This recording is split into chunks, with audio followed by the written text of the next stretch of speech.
Well, good afternoon to everyone. I have a few thoughts about the trip, and then I'm happy to answer your questions. As I have been both in Guatemala and here in Mexico over the last 2 days, this trip has reinforced a central theme in the conversations that I've had, both with the leaders of these two countries and members of civil society and people who have so much invested in the present and in the future. And one of the themes is that there is no question that we are entering a new era around the globe. And this new era has made it quite clear that we are interconnected and interdependent. That what affects one country affects the globe. And certainly when we look at the relationships between the United States and our neighbors in the Western Hemisphere, we know that to be true. The President and I feel very strongly that what happens abroad matters to the people of the United States. We believe not only in the importance and to our national security, to our economic security, to our well-being, that it is critical that we work on and continue to re-engage with our allies around the globe. But we also understand that those relationships have an impact to us domestically. We understand that what happens abroad matters to the United States. And that is why the President will be traveling tomorrow to Europe, and why, as my first trip as Vice President of the United States, I decided to come here to this region and to visit our neighbors in Mexico now, most recently, and before that in Guatemala. On the issue of migration, as we have discussed a bit during this trip, it is a complicated issue. It is complex. There are many factors at play when we look at migration historically and currently. It is also an issue that we must tackle then at every level. In the United States, we are tackling it from the perspective of not only what we must do to address the root causes of migration, which is the primary purpose for my travels over the last 2 days and the work that we have been doing for the last couple of months. But we also must, of course, tackle the issues that are inherent in the situation at the border and what we must do to strengthen legal pathways for people to enter the United States. I want to be very clear that the problem at the border, in large part, if not entirely, stems from the problems in these countries. I cannot say it enough. Most people don't want to leave home. And when they do, it is usually for one of two reasons. Either they are fleeing harm, or to stay home means that they cannot satisfy the basic needs to sustain and take care of their families. I work with another principle, which is that we, as a government, the United States, together with our allies and our partners, such as Mexico, such as Japan and South Korea, and all of those who are internationalizing our effort, connected through the UN, we understand, and through our leadership, we understand that we have the capacity to give people a sense of hope. That if they stay where they want to stay, in the town, in the neighborhood, in the place where they grew up, where they speak the language, they know the culture, they go to that church every Sunday, the place where their grandmother lives.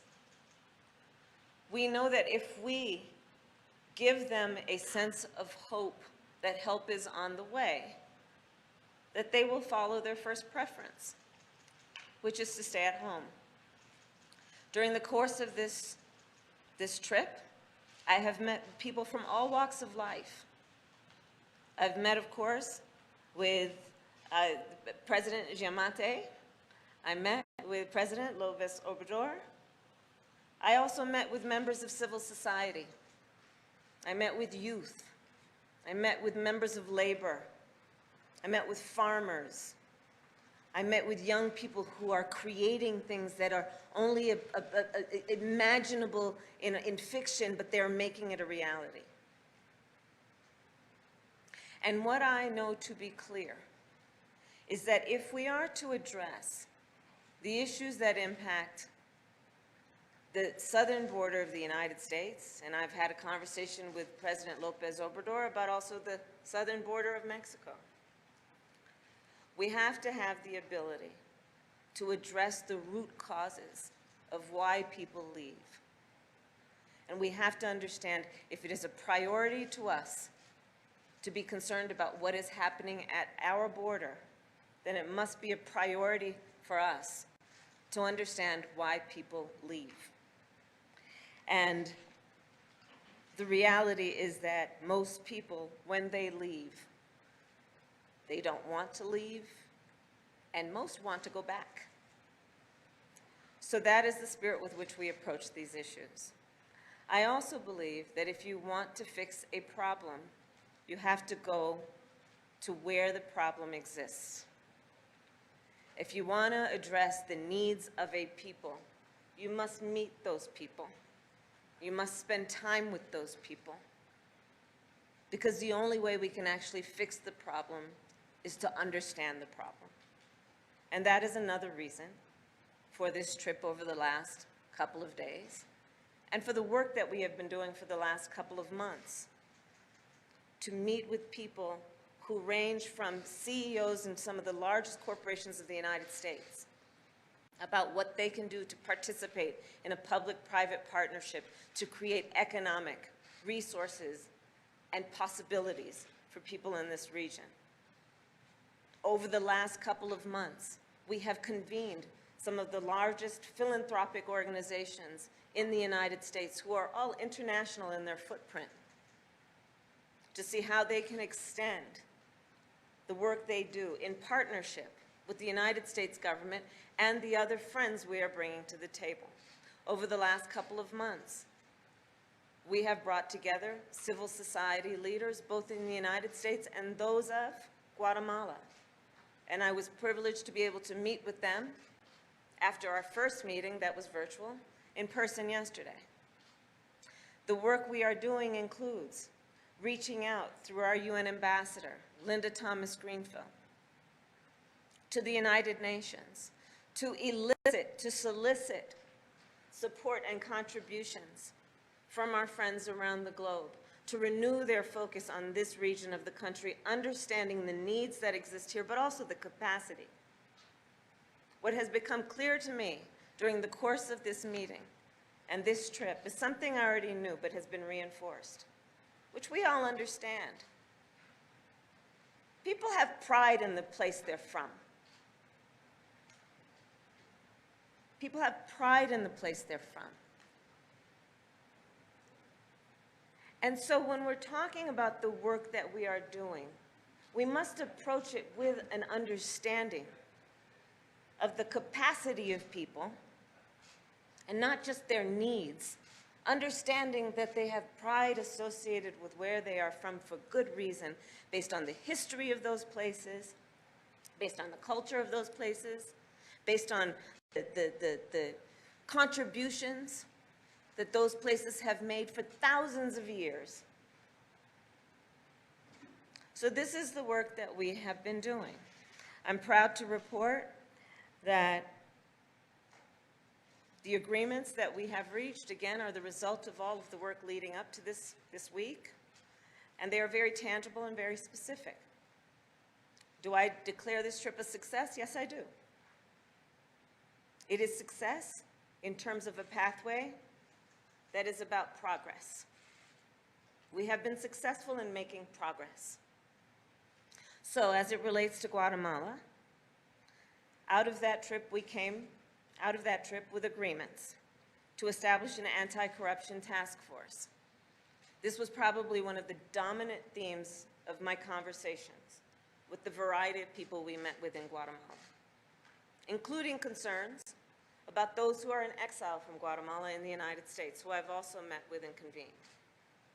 Out of the trip to Guatemala, We have an agreement to create a smuggling and trafficking task force.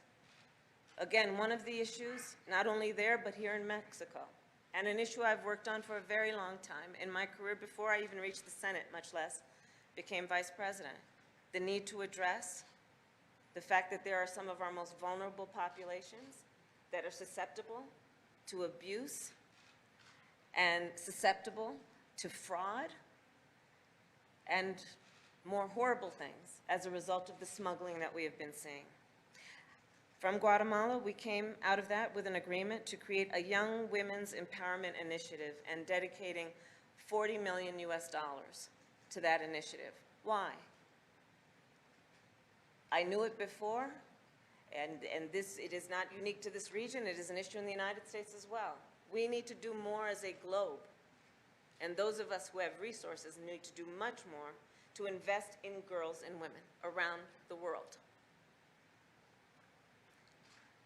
We came out of that trip with an agreement to supply $48 million to Guatemala to support affordable housing, agribusiness, and entrepreneurs. Again, I spoke of the young women that I met with who are entrepreneurs. I will tell you that one of the biggest bases for the economy in Guatemala is agriculture. If you have ever met or know a farmer, you have met some of the most innovative people in the world, because they have to adapt, because they have to be creative, because they have to be thoughtful about creating out a situation that may be unpredictable, something that is productive. So we are investing in Guatemala in that regard. In terms of our visit to Mexico, as you know, I met with the president this morning. We had a long meeting, both he and I in person, one-on-one, and during the course of our bilateral meeting. One of the first agreements that we reached, and there was a signing ceremony, is a memorandum of understanding on how Mexico, as a partner to the United States, will, with the United States, focus our resources on Central America, and in particular on 3 countries, El Salvador, Honduras, and Guatemala, where we understand the capacity that the United States and one of its closest neighbors, I joke, our first cousin, our Canadians are also our first cousin, how we can work together with the resources that we collectively have in this region to focus on Central America. We came out of the bilateral today with the President of Mexico and his leading cabinet members with an understanding about what we are going to do in terms of an economic dialogue, which is going to include top members of the United States cabinet, working together with top leaders in Mexico to see how we can expand our economic relationship, understanding, again, the interdependence and the interconnection between the United States and Mexico when it comes to our economies. We have seen over the course of history that there is a direct relationship. When one is doing well, the other is doing well. In fact, with pride, I shared that OECD just recently announced that the United States is going to see an increase in our GDP of 6.9%, which will be the greatest growth that we've experienced in 40 years. We believe this prosperity will be shared just by the nature of it and can be shared with our neighbors, and in particular, our closest neighbors. We talked about agreements around security. Again, the point about smuggling, but also the trafficking of guns, the trafficking of drugs. We had a specific conversation about fentanyl and the need for security around the ports in Mexico, which the president is working on. Understanding in large part it comes from China, enters through Mexico, and goes north to the United States. And for those who are in the United States press, you know the damage it has done when it turns into opioids and the havoc it has caused in our country, the interconnection and the interdependency. We came out of our meeting today also declaring and announcing today $130 million that we are going to dedicate to the labor reform movement here in Mexico. President Joe Biden and I are proud of the fact that we will be the most pro-union administration we've seen. In that way, we see an alignment with the leadership in Mexico. And so we took a meeting today, and I took a meeting with leading labor activists and professionals, lawyers, and people who are organizing people on the ground to talk about how we can support, understanding, again, the interconnection that we have between the United States and Mexico when it comes to our labor force. So this is some of the work that we have done. The issues that are long-standing, by virtue of the nature of them, are never going to be solved overnight. But it is important that we make progress. And I remain optimistic about the potential for that progress. I also believe that if we see the capacity of the people, and if we invest in their capacity, we will see great returns on our investment. So with that, thank you all, and I'm happy to take questions. Thank you. Our first question will come from Jeremy Diamond at CNN.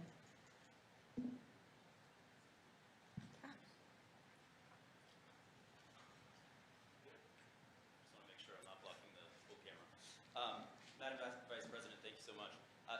I have a foreign policy and a domestic policy question, Okay. but just to clear something up that's been, in the news for the last 24 hours or so. Okay. Can you commit right now that you will indeed visit the U.S.-Mexico border, and will you do it soon? Jeremy, let me tell you something. Yes, I will, and I have before. Listen, anybody, especially if you're from California, you know, I've spent a lot of time on the border, and both going there physically and aware of the issues. But the reality of it is that we need to prioritize what's happening at the border, and we have to prioritize why people are going to the border. And so let's talk about what's going on in the places that are causing the issue at the border. I think it's short-sighted for any of us who are in the business of problem solving to suggest we're only going to respond to the reaction as opposed to addressing the cause. And that's just a fact. If we want to, we all know that in our lives, in our personal lives. If you want to deal with the effects of a problem, then you have to go to the core of what is causing it. And so that is the approach we are taking. When the president asked me to deal with this issue, it was about addressing the root causes of migration. And the root causes are based on the problems and the challenges that people are facing in countries like Guatemala, which is why I was there and why I've spent time there. Thank you for that. You said repeatedly in Guatemala that you wanted to provide a message of hope. Yeah. But you also came with a warning. You said, do not come. And you warned that would-be migrants would be turned away at the border. Why did you feel it was important to relay that message while in Guatemala? And are you worried that it may have drowned out your message of hope? And then on the domestic policy front, Senator Joe Manchin has said that he opposes the For the People Act and that he, quote, will not vote to weaken or eliminate the filibuster. Given Senator Manchin's position on that and the current makeup of the Senate, what is your vehicle for moving forward on voting rights in Congress? And is it time for you to perhaps look outside of Congress for progress on that issue? Thank you. I know our capacity to give people hope in that region, in particular those three countries in Central America. And I have no question in my mind that the work that we have done, including the agreements that I've announced today, much less what will come of those agreements in terms of the work ahead, is going to have a very positive impact. It may not be evidenced overnight, but it will have a positive impact. When we look at what is happening in terms of the experience of people who are fleeing their home country, traveling through the entire country of Mexico to come to our border, it can be a very treacherous and dangerous trek. And I don't take that lightly. I don't take that lightly. But the reality of it is that we have to address the root causes of why they are fleeing. And again, I will tell you, over and over again with the people that I have met during this trip, who represent a broad swath of people of every stature, every cohort, if you will, from the indigenous people and representatives and leaders in Guatemala to Afro-descendants to people who represent LGBTQ individuals who have been the subject of persecution. Whoever I meet, what they will say is that ultimately they want to be safe at home. They want to be safe economically, meaning they want to be secure. They want to have corruption addressed so that it doesn't impede their ability to get the resources a government should provide to its people. And so that's been the focus. On the issue of voting rights, the legislation is critically important. And we have been, as an administration, the president has been unambiguous that S1, the For the People Act, needs to be passed. The John Lewis Voting Rights Act needs to be passed. What we are seeing around the country are attempts to interfere with a fundamental right of the American people, which is a foundation of our democracy. And by the way, this is not even a bipartisan issue. From my perspective, it is nonpartisan. What they're trying to do, these efforts to suppress or make it more difficult for people to vote, will impact a wide variety of people, whoever they voted for in the last election. Early voting, vote by mail, drop boxes. Those boxes don't have a sign Democrat or Republican. So we're going to keep pushing for what we need to do to push back and to stop these efforts to suppress the vote and to infringe on the American people's right to vote. So there's the legislation. There is the work that we are doing and will continue to do of uplifting the issues so that we can make sure everyone is aware of what is happening. And that's about the bully pulpit. That's about elevating public discourse around the issue. We will, and the president has announced this in terms of executive orders, we're going to encourage folks to register to vote and continue to remind people that in this day and age, I spoke earlier about a new era. And the president talks about it all the time. Part of this new era is a debate that is occurring around the world about the relative strength or weakness of autocracies versus democracies. That's real. And one of America's strengths has always been that we can hold ourselves out in the world and then hopefully travel to places where we have some level of respect because we say that we are a democracy and we are true to our democratic values. And again, one of the most fundamental of them, free and fair elections. People have the right to vote, and it is unimpeded. So there's a lot at stake on this issue that is about the legislation, but it is also about fundamental rights. And so we're not giving up. Thank you. Our next question will come from Tarini Party from the Wall Street Journal. Where are you, Simone? I'm in the back, ma'am. Okay. There you are. Oh. Vice President Harris, in your conversations on this Strip, have you made any commitments to expanding legal pathways for migrants, including work permits, or for asylum seekers to apply from their home countries? And related to that, did you come to any agreements with President Lopez Obrador on Mexico taking back more asylum-seeking families who are turned away from the U.S. on the basis of Title 42? So we had discussions that were about the need, for example, to re-examine travel restrictions.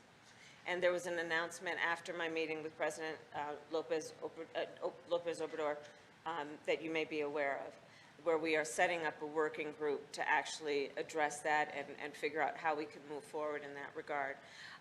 There was a discussion about also what Mexico will do in terms of increasing its temporary work visas for people entering Mexico through its southern border. There were no promises made or any commitments, but we did have the discussion.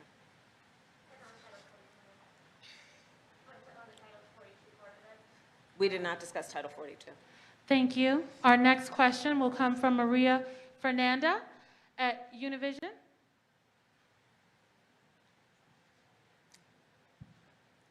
Thank you, Madam Vice President. For me, it's an honor because I actually got to vote for the first time as a nationalized citizen, and I voted for you.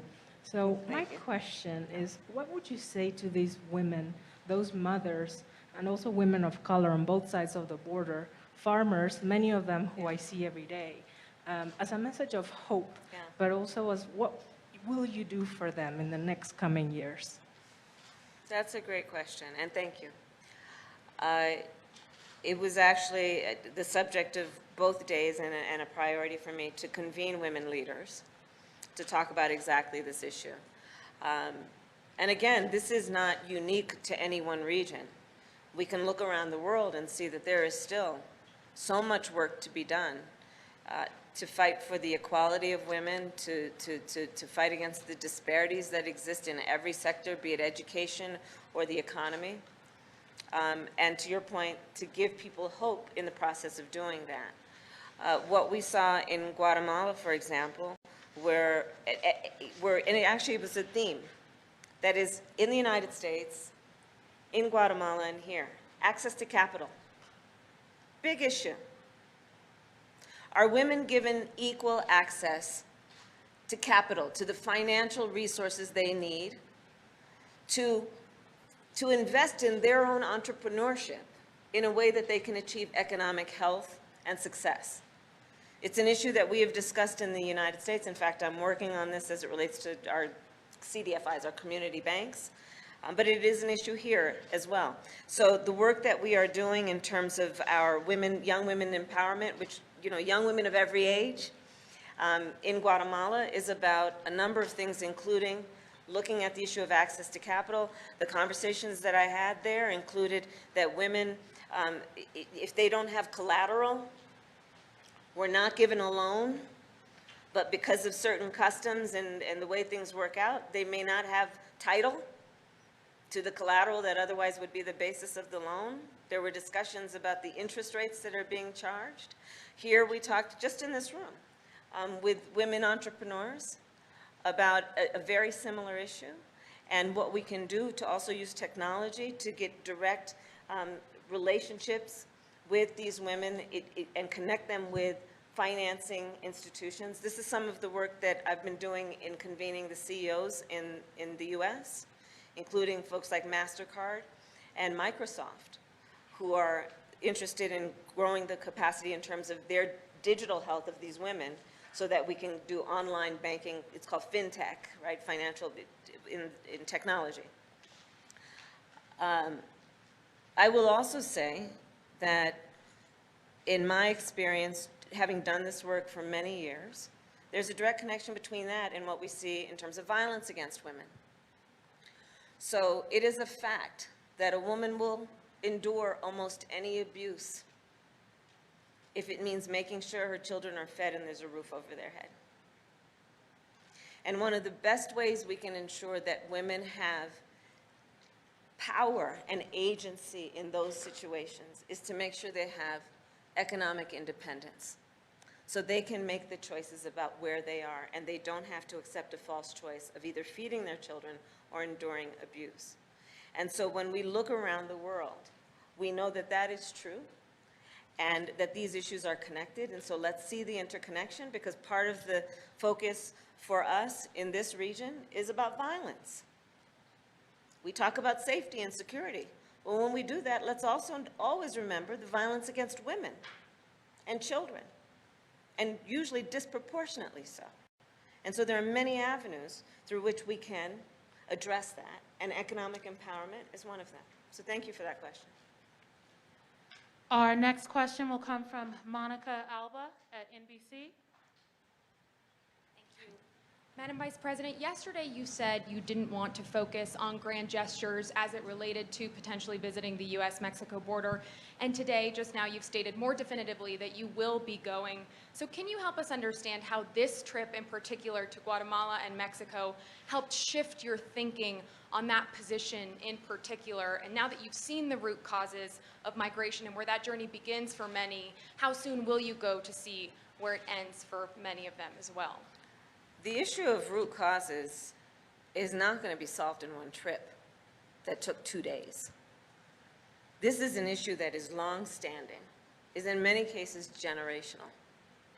It is not a new issue for the United States to feel the effects of those root causes on our shores. It is not new for us to experience that people will come to the United States if they are fleeing situations where they cannot feed their children. So this work is the work that must be done with a commitment to going deep and making a commitment over a period of time, knowing that nothing that we can do will address it overnight. So that is my perspective on this issue, and I am committed to doing what is necessary in the time that we have to deal with the complexities of this. It would do a disservice to the issue itself, the issue at the border. It would do a disservice to the issue itself if that is the issue that concerns some. To address the root causes as though it's something that can be dealt with overnight. That's my perspective. And our last question.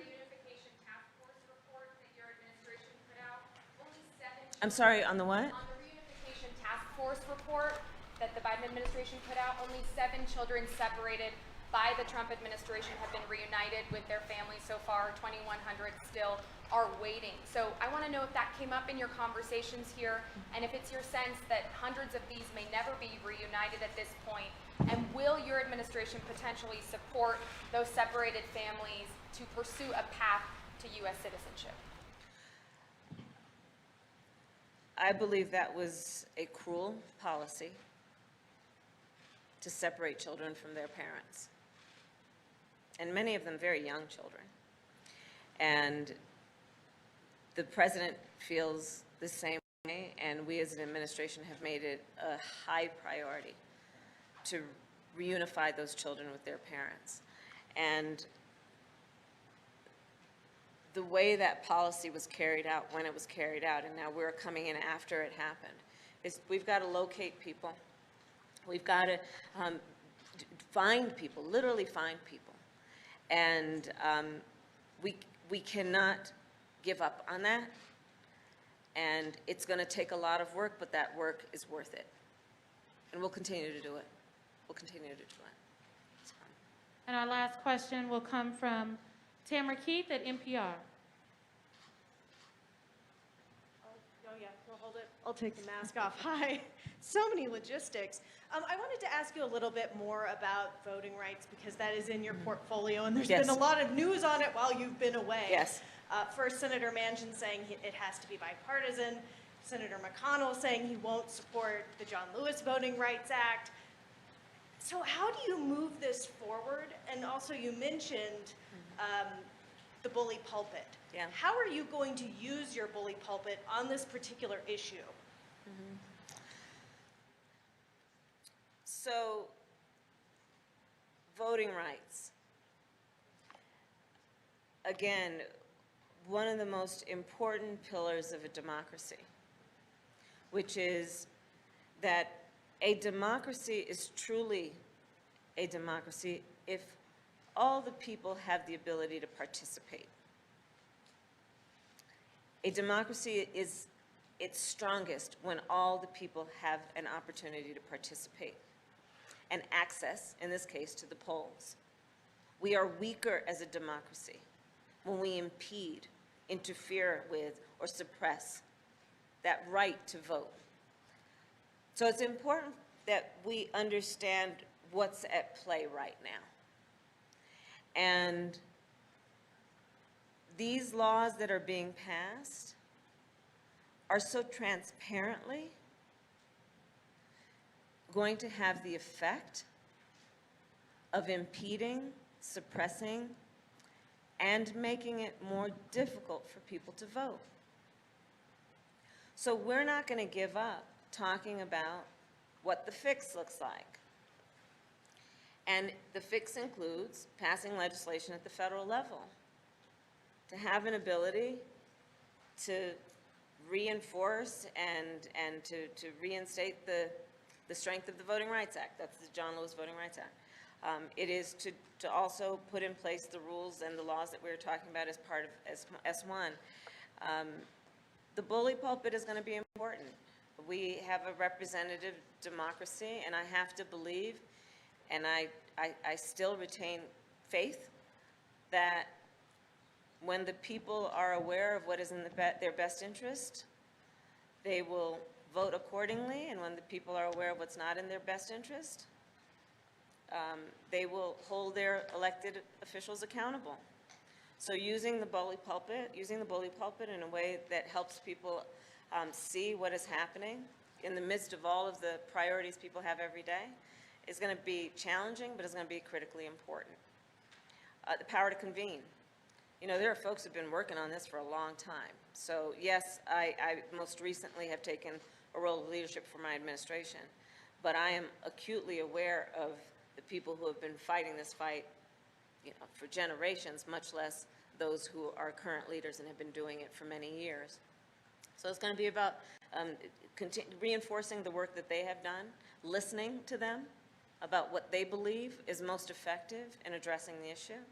There's a part of it that is grassroots, and it's going to be about organizing folks on the ground to make sure that people register to vote.